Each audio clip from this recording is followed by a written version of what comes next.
Hola Laura, feliz no cumpleaños. ¿Para mí? Para tú. Seguro que esto viene por el tema de miniciencia de hoy, ¿no, Guille? Pues sí, porque hoy vamos a hablar de la enfermedad del sombrerero loco. Es verdad, tenemos un programa dedicado a prendas mortales. Exacto, así que sopla las velas de la tarta y comencemos.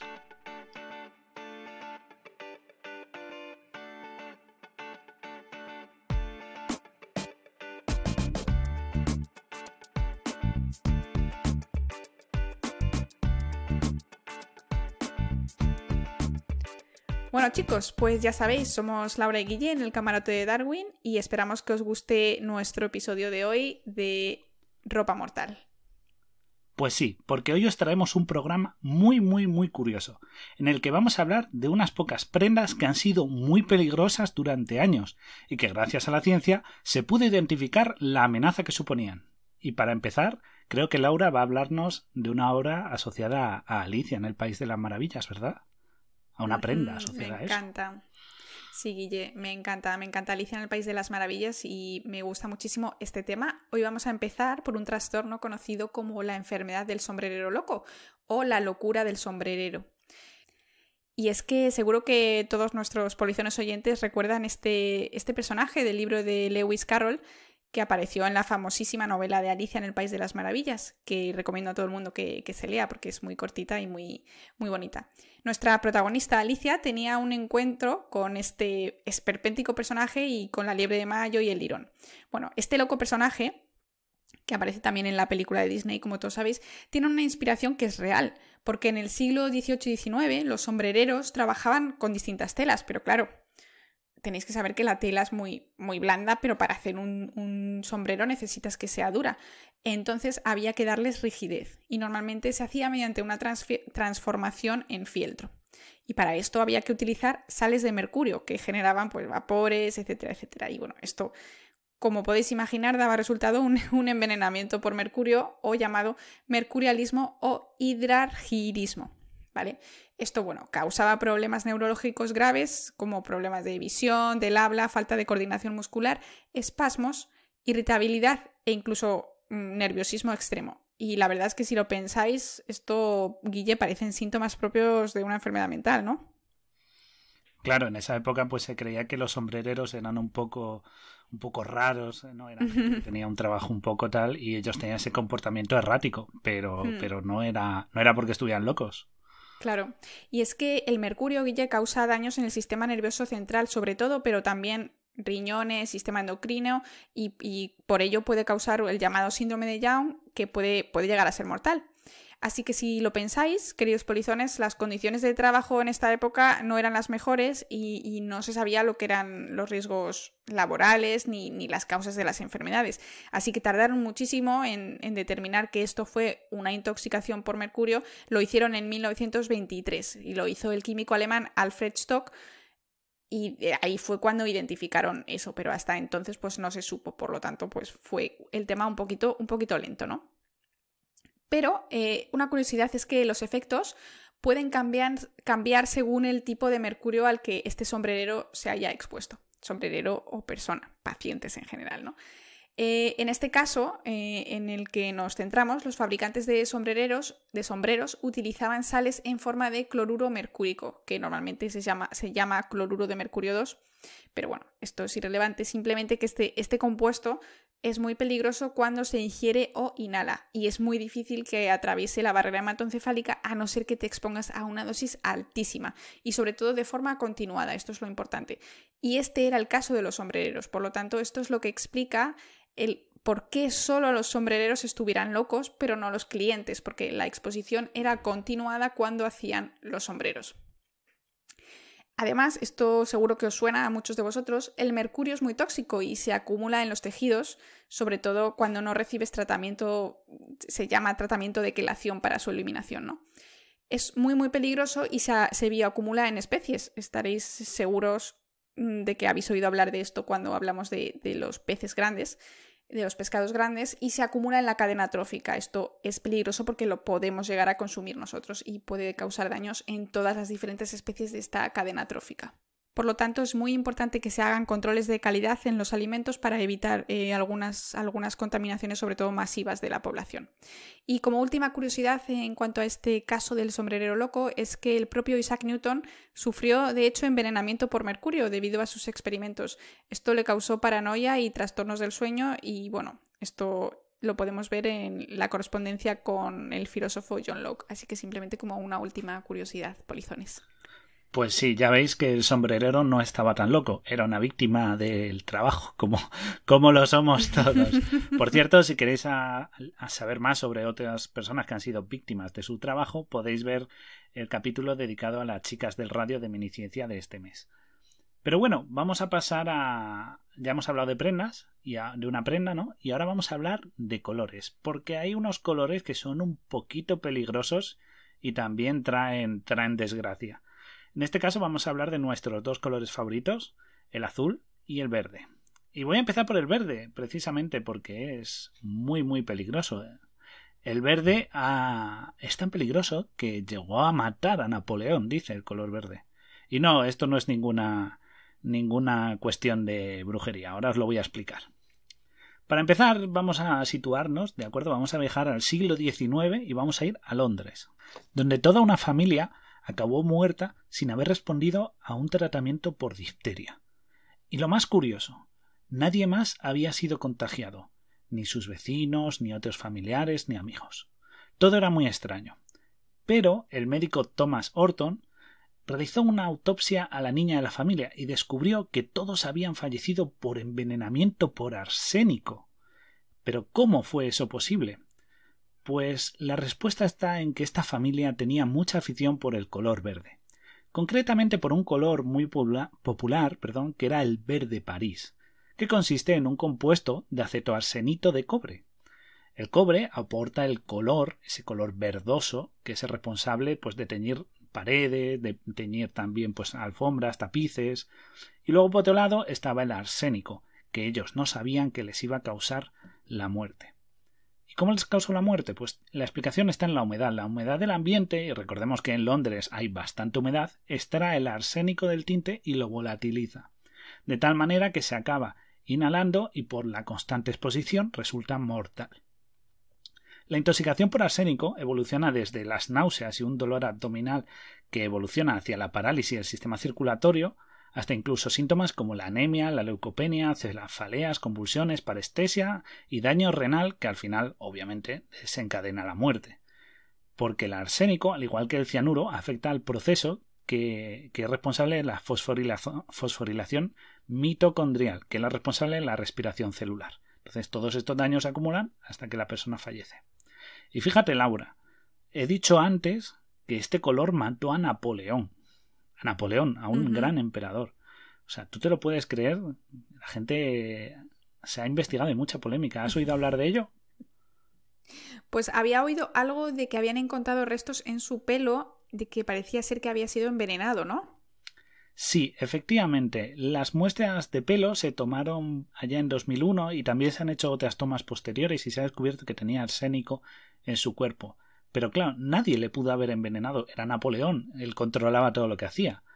Pues veréis, la causa está en que allá por el año 1815, nuestro querido Napoleón estaba en el exilio en la isla de Santa Elena. ¿Y qué pasó? Pues que decidió pintar todas sus dependencias en un color así como verde tropical, que si lo pensáis, al combinarse con el clima costero que es también muy húmedo, acabó liberando el compuesto químico que le envenenó y le debilitó. Y se ha demostrado, como tú bien has dicho, que en su cabello había restos de arsénico. Aún así, hay bastante polémica a día de hoy, porque también hay gente que no fue la causa, que dice que no fue la causa directa, que también pudo padecer cáncer, pero la verdad es que lo del arsénico se ha demostrado en sucesivas pruebas y en dosis muy muy altas para una persona. Y una curiosidad más para los que les gusta el arte. Este tinte también se utilizaba en pintura, y algunos autores, como por ejemplo Cézanne, Manet o Van Gogh, lo utilizaban en sus obras. Y actualmente estas obras todavía contienen restos de esa pintura con arsénico. Y aún así hay que manipularlas con bastante cuidado, Pero no os preocupéis, si alguien es coleccionista de arte no se tiene que asustar, porque es verdad que aunque se conservan restos de este compuesto, el arsénico pierde su efecto según pasan los años, aparte de que se ha podido volatilizar con la humedad, así que podéis yendo a disfrutar a los artistas impresionistas favoritos, podéis irlos a ver e incluso comprar cuadros que no os vais a envenenar. Podéis pasaros a ver nuestra colección de cuadros que tenemos aquí en el Camarote de Darwin, ya que somos extremadamente ricos. Exacto, somos muy ricos. Lo veréis en el próximo podcast, la razón por la que somos tan ricos. Bueno, Guille, pues yo te voy a contar sobre mi color favorito. Ya sé que el tuyo es el verde, pero es que el mío es el azul. Y vamos a contar también qué tiene el azul de peligroso, ¿no? El azul viene por azul de Prusia, pero bueno, también a veces es llamado azul de París, azul de Berlín, que al parecer en su momento no tenían muy clara la nacionalidad del origen del tinte azul. Este azul específico fue descubierto por Heinrich Diesbach en Berlín en 1704 y fue muy utilizado para teñir los uniformes del ejército prusiano en el siglo XVII. Por esto el tema de las prendas asesinas. Pero bueno, vamos a lo que nos interesa. ¿Es el azul un color mortal? Bueno, directamente no. En realidad, el azul de Prusia es bastante inocuo, pero su base tiene que ver con algo más peligroso. Con él se ha creado un arma química que ha matado a millones de personas y, bueno, Guille ya lo ha mencionado un poquito más arriba, pero hablamos de ello en nuestro programa dedicado a las armas químicas. Me refiero al cianuro, aunque el nombre científico del pigmento es ferrocianuro férrico. Y es que para conseguir este pigmento, este color, hay que dar 3 pasos, ¿vale? Para conseguir el compuesto es necesario utilizar cianuro, mezclarlo con hierro para dar el cianuro férrico y después mezclarlo con otro químico para obtener finalmente el color azul, ¿vale? Este cianuro obviamente es altamente tóxico y en dosis bajas la inhalación puede ser mortal porque te asfixias a nivel celular. Como ha dicho Guille, lo que produce es un problema en la fosforilación mitocondrial. Nuestras mitocondrias dejan de ser capaces de producir ATP, de producir energía. Pero bueno, queridos polizones, no os preocupéis porque obviamente, gracias a los métodos que tenemos hoy en día de producción y los sistemas sobre todo de control de calidad modernos, y además, junto a los avances de química, es decir, gracias a la ciencia, se ha conseguido producir el azul, el tinte azul, de manera muy segura. Además que hay alternativas con otras fuentes, tanto sintéticas y algunas naturales. Esto es un poco más reciente y hablaremos de ello en un programa futuro sobre el azul en la naturaleza. Pero bueno, los tintes que tenemos hoy en día además son químicamente más estables. Así que no os preocupéis en cuanto a esto porque no os vais a envenenar por cianuro llevando Exacto, vaqueros. No hay que preocuparse, son colores seguros. Lo mismo con el verde. Obviamente el color verde ya no se utiliza. Por lo menos el verde París, se dejó de utilizar. Para lo único que se llegó a utilizar después fue como insecticida, o sea que no os tenéis que preocupar. Podéis seguir vestiendo verde y azul, que son colores muy bonitos y quedan muy bien para ahora, para primavera y verano. Pero bueno, vamos a terminar con una prenda súper curiosa que es, yo creo que de las más peligrosas y de las que por suerte ya no se usan. Me refiero al, por supuesto, conocido y ya en desuso, cinturón de castidad. Pero bueno, Guille, ¿en qué siglo estamos? Por favor, ¿cómo que cinturón de castidad? Bueno, que no se utilice no quita que fuera una prenda muy peligrosa. Así es, cuéntanos. Bueno, para empezar, todos los que nos estén escuchando no se deben preocupar. Lo que es la castidad y no tener relaciones sexuales y la falta de actividad sexual no es mortal. Tranquilos todos, podéis sentaros, no es por eso. El problema del cinturón de castidad y de su letalidad, porque esta prenda era letal, tiene otro origen. Bueno, para los que no hayan visto un cinturón de castidad en su vida y no sepan de lo que estamos hablando, pues se trata de una prenda que estaba fabricada generalmente de hierro, ¿de acuerdo?, y se utilizaba en la Edad Media, principalmente. Hasta un poco principios del Renacimiento quizá todavía se llevaba. Y bueno, tenía varios usos, ¿de acuerdo? Había padres recelosos que lo usaban con sus hijas para mantener intacta su virtud. También lo usaban maridos que sospechaban de infidelidades sexuales. Entonces cuando se iban de viaje, pues se lo dejaban puesto a su pareja. E incluso también lo utilizaban algunas mujeres de propia voluntad que temían, por ejemplo, ser abusadas cuando, por ejemplo, había cerca soldados acuartelados, ¿de acuerdo? Porque había una guerra o algo y pues sobre todo se habla de enfermeras y monjas de batalla, que eran médicos de batalla, ¿no? Y curaban a los heridos en las batallas y entonces pues temiendo eso pues lo utilizaban voluntariamente. Este cinturón era una pieza metálica, ¿de acuerdo? Y tenía un candado con el cual pues se aseguraba que no se abriera con facilidad y además tenía unos pinchos en las zonas próximas a los genitales, pues eso, para evitar no solo su uso, sino que ninguno intentara nada extraño con las mujeres. Entonces era una prenda pues que estaba bastante bien construida a conciencia para su finalidad. Pero claro, hay algo en lo que nadie pensaba. Nadie pensaba en la septicemia, ¿de acuerdo? Porque como he dicho, estaban hechos de hierro, que se ensuciaba muchísimo y se ensucia muchísimo y se oxida claro, pues con bastante facilidad. Porque ahí abajo pues obviamente cuando vas al baño y si no te puedes limpiar bien pues aumenta bueno, disminuye muchísimo la higiene, o sea, estamos hablando de una zona extremadamente sucia. Claro, hablamos de una zona en la que hay bastante flora microbiana desarrollándose, ¿vale? Tanto autóctona como de posibles potenciales infecciones, ¿no? Y además estamos hablando del medievo, una época en la que el término higiene todavía no había sido inventado prácticamente. Entonces, claro, zona muy sucia, metal que se oxida, posible riesgo de infección y además añadimos que era de metal y es una zona que suele moverse, ¿no? Al andar, al hacer trabajos de campo, claro. Entonces era muy posible causar rozaduras, con lo cual eso suponía heridas y las heridas son infecciones. Entonces, claro, si ahora una infección es peligrosa, imaginaos en esa época en la que no existían ni antibióticos ni ningún tratamiento. Pues todas las infecciones evolucionaban a septicemia y acababan siendo letales. Y ya que hablamos, has hablado tú muy bien de que es una zona sucia y hay microorganismos, también hay que hablar de la suciedad del metal, porque en el metal oxidado habita un microorganismo del cual nos vacunan varias veces a lo largo de nuestra vida, que es el tétanos.